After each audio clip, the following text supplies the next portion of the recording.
अब नहीं है, इसलिए कि हदीस शरीफ में है कि एक हाजी कल बरोज़े क़यामत अपने खानवादे के 400 लोगों की शफाअत करेगा। सुभान अल्लाह। एक हाजी 400 लोगों की शफाअत करेगा। सुभान अल्लाह। और हज करना या उम्रा करना ये गुनाहों को ऐसे धो देता है कि जैसे पानी से मैल कुचैल दूर हो जाता है, या लोहार की भट्टी में कोई जंग शुदा लोहा हो, फिर उसको गर्म किया जाए, उसको कूटा जाए तो उस लोहे पर कोई गंदगी।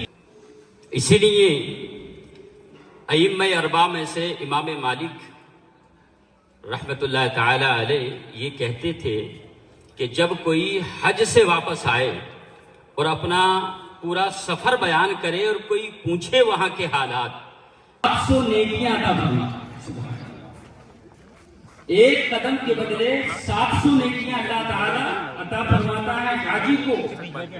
फिर सरकार ने इस हदीस को वाज़ेह किया अपने गुलामों पर और फरमाया कि सहाबा सुनो, ये जो नेकी है हरम शरीफ की नेकी है, और हरम शरीफ में मक्का शरीफ के अंदर तो एक कदम के बदले 700, और 700 को जब आप 1,00,000 से मल्टीप्लाई करेंगे तो गोया के हाजी के एक कदम के बदले अल्लाह ताला उसे 7 करोड़ नेकियां अता फरमाता है।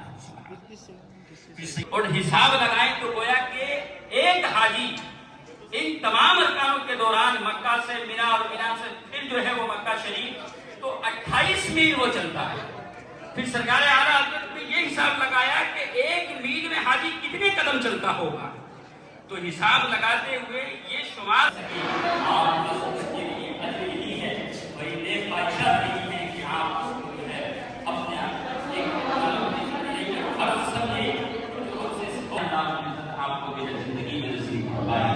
ये जो है इतना देखा क्या मीना शरीफ में पूरा करेंगे, और आप जो है जो कुर्बानी है ईद की वो भी अदा करेंगे। लेकिन आम तौर से वहाँ 5 ही दिन रहना होता है, तो आम तौर से वहाँ मक्का शरीफ में हम मुकीम होते हैं, हज के दिनों में वहाँ मुकीम हो नहीं पाते हैं, तो इसलिए जो है ना तो हम वहाँ पूरी नमाज़ें पढ़ते हैं और ना ही कुर्बानी जो ईद वाली है उसकी कोई हाजत पेश आती है। हाँ, अगर ऐसा मामला आ जाए कि वहाँ आप मुकीम बन जाएं तो फिर आप नमाज भी पूरी पढ़ेंगे, और जो अपने वतन वाली कुर्बानी है वो भी आप जो है करना आप पर लाजिम होगी।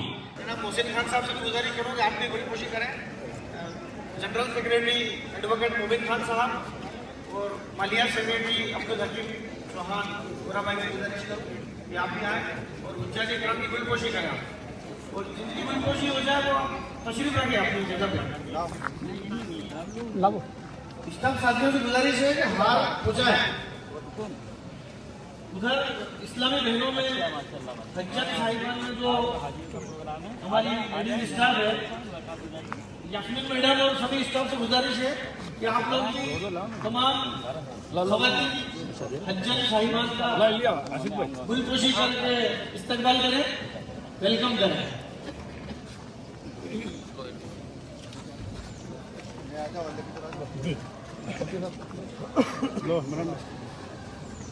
माशाअल्लाह बड़ा ही खुशगवार माहौल है।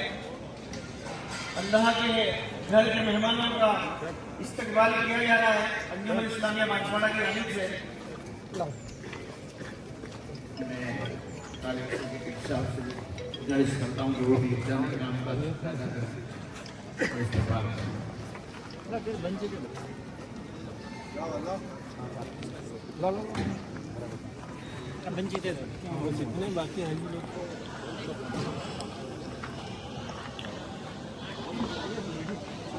बड़ी ही खुशी का मकाम है। अंजुमन की जानिब से 2026 रुझान कराम का टीकाकरण का वैक्सीनेशन का प्रोग्राम मुनक़िद किया गया है।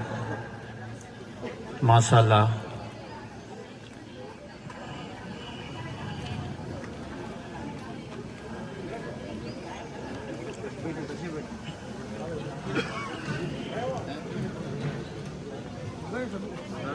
सभी हाजी साहिबान हो गए, कोई रह नहीं गया? अगर कोई रह गया हो तो बराए मेहरबानी ख्वातीन के लिए भी स्टाफ के जरिए से गुलपोशी की जा रही है। आप सभी का खैर मकदम, वेलकम और बहुत बहुत आप सभी को मुबारकबाद।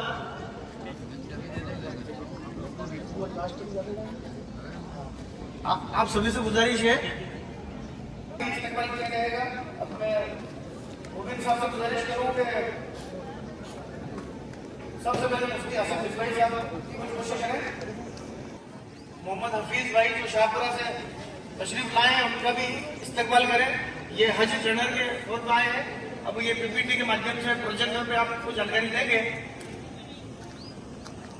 अब ज्यादा वक्त न लेते हुए मैं आपसे इल्तिजा करूं कि खाने का भी इंतजाम है, दावत का, तो उसके खाने के फौरन बाद आप टीका वैक्सीनेशन की फॉर्मेलिटी करेंगे और उससे पहले हमारे हफीज भाई प्रोजेक्टर पे आपको जो मुख्तसर से जानकारी देंगे।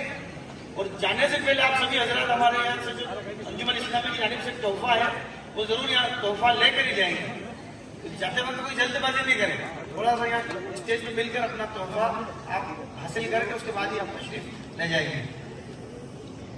हज कमेटी ऑफ इंडिया की जानिब से मोहम्मद हफीज साहब शाहपुरा भीलवाड़ा से आए हैं। ये हज ट्रेनर की पोस्ट पे है। अब ये आपको मुख्तसर तौर पे बयान फरमाएंगे। हफीज साहब। अस्सलामु अलैकुम रहमतुल्लाहि व बरकातुहू। आप सभी उज़्ज़ाज़ कराम को हज का सफ़र मुबारक हो। बाकी अपन हज के बारे में प्रोजेक्ट के माध्यम से वहाँ आने वाली समस्या, आपके साथ क्या क्या जाएगा, आप हज सफ़र हज के दौरान क्या क्या काम करोगे आपको मिलेंगे। और वहाँ से जब आप फ्लाइट में 6 घंटे पहले आप जाओगे, इमिग्रेशन होगा आपका। इमिग्रेशन के बाद वहाँ आपको खाना मिलेगा। खाने के बाद जब आप इस बार क्या है कि जो फ्लाइट है वो लंबा फ्लाइट है, उसमें जब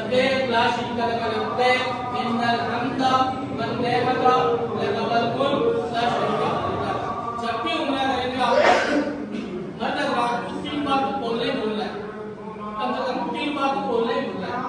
बोलते धीरे बोलेंगे, मर्द इतनी आवाज होनी चाहिए कि कम से कम अपन तो खुद सुन सके। उसके बाद तीसरा कलमा आपको याद होना चाहिए क्योंकि काफी काम आएगा। और दुआ जो रब्बना आतिना फिल हमेशा नेक ख्याल रखें, इंशाल्लाह आप उसे मदद करने वाले पाओगे। ध्यान रखना सब्र चाहिए। आसिफ साहब ने बताया सब्र के साथ आपको चलना पड़ेगा।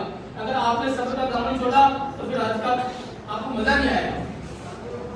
दीन के एतबार से भी हज व उम्रा के सभी फराइज वाजिबात की जानकारी किसी आलिम से पढ़े या आजकल यूट्यूब वगैरह उनसे पढ़ ले। कोई मसला अगर समझ में नहीं आए तो दूसरे से पूछने में आप शर्म ना करें। कोई भी चीज अगर आपको समझ में नहीं आए तो आप फैज से आप पूछ सकते हो, अपने औलाद राम से पूछ सकते हो, और कोई अपने से ज्यादा जानने वाला उससे भी आप पूछ सकते हो। और आज की गाइड तो है कि काम में साथ ले जाएगा। आपको पैदल करना, दिमागी एतबार से सब्र करना। पहली बात ये है कि हज में सब्र करेगा, जो हज सब्र करेगा वो उसका हज आसानी से होगा। दूसरा साथियों की मदद करना है।